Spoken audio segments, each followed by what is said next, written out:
The film opens with a woman named Molly giving birth to a baby in Western Philadelphia. A doctor comes and checks on the baby, only to discover something horrific. He notices that the baby's bones are broken, so he immediately calls for an ambulance. We now see a man named David Dunn, who comes and sits on a train right by a woman. He starts to flirt with the woman, but she mentions that she is married and gets uncomfortable. She gets up and goes away as David starts feeling bad about himself. While sitting alone, he senses that something bad is about to happen.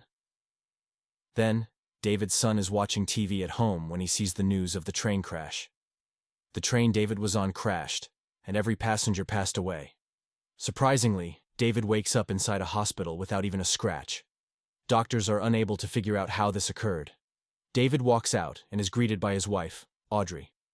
At night, we see David going upstairs to sleep with his son while Audrey sleeps downstairs in their son's room. This indicates that their marriage is failing.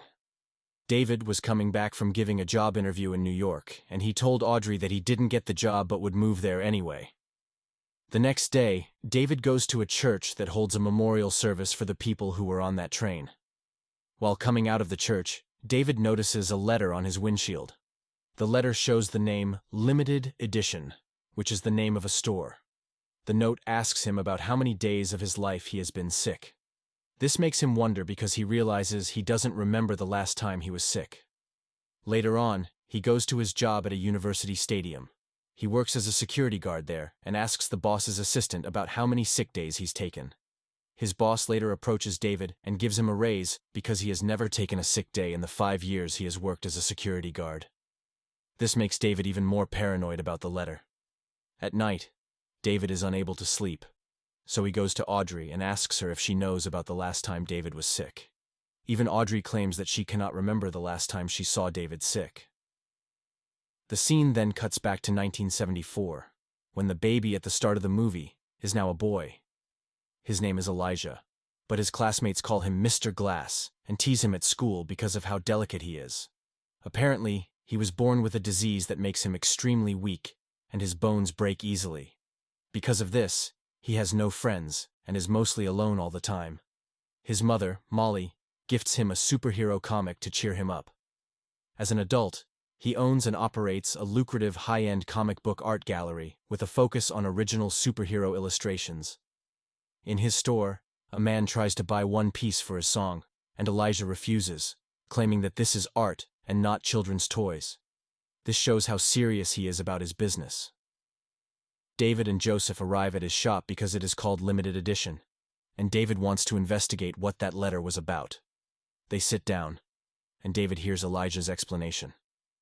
He mentions that all his life, he has been reading comic books because he had to spend a lot of time in a hospital bed. He talks about his disorder, which makes his bones frail.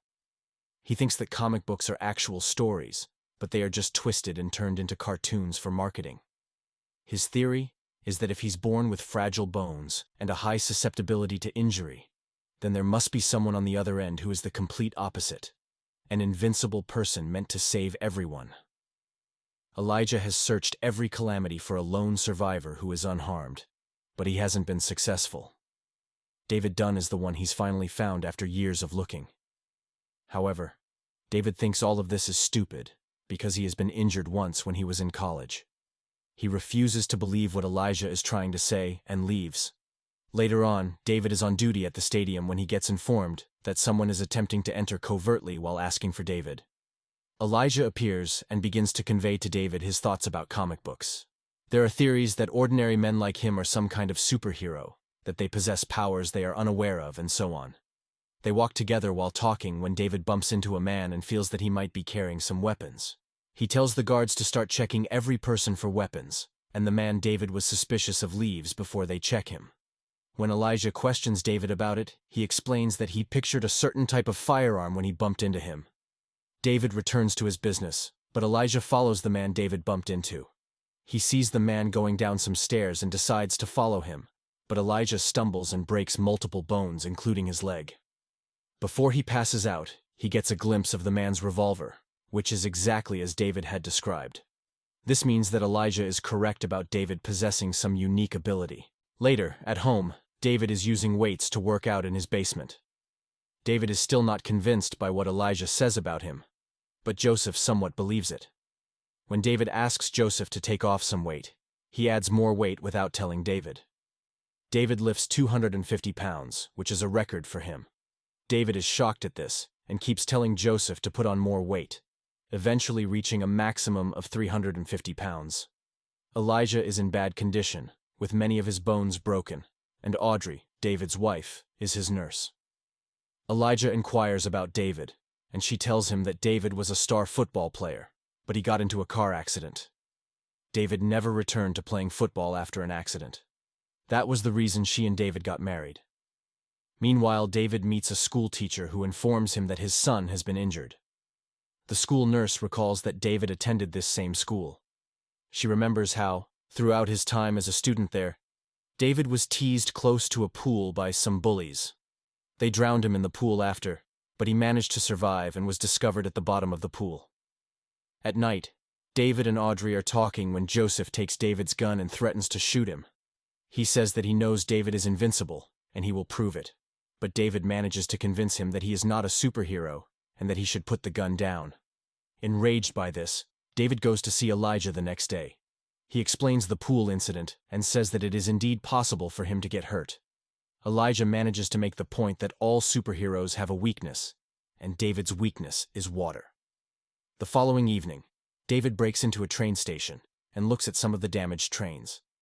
He begins to remember that he wasn't wounded at all in his own vehicle wreck from years prior. He remembers that he had to save Audrey from the burning car by using his superhuman power. He then calls Elijah and informs him that he is correct. David has never experienced any illness or injury in his life. Elijah assures him that David's employment in security is not by accident. He must go to the people and defend them there. David heads to Penn Station on a rainy day while donning a hooded rain poncho. There are hundreds of people walking by him. Every time someone crosses paths with David and touches him, he sees a vision of them committing a crime. David has a terrifying vision of multiple people who are thieves and killers. In one vision, he sees a maintenance worker hurting the homeowners of the house he is working in. He starts to follow him to see if he actually does it. He finds the house and breaks inside, only to find most of the family tied up. He tries to find the worker, but David is pushed out the window by him. David settles on the covered backyard pool. David becomes entangled in the cover underwater as it suddenly begins to collapse under his weight. Once more, he is drowning, but the two sisters he untied come there with a pole and save his life by helping him out of the pool. David returns upstairs, engages in combat with the man, and ultimately breaks his neck to end his life. Returning home, David is shown in the following scene putting up his poncho and bringing his sleeping wife upstairs to their bed. In the morning, when Joseph is eating breakfast, David gives him the newspaper and puts his finger to his lips to quiet him. According to the headline, 2 girls were saved by an unidentified hero. The image depicts what the girls observed, as seen by the artist.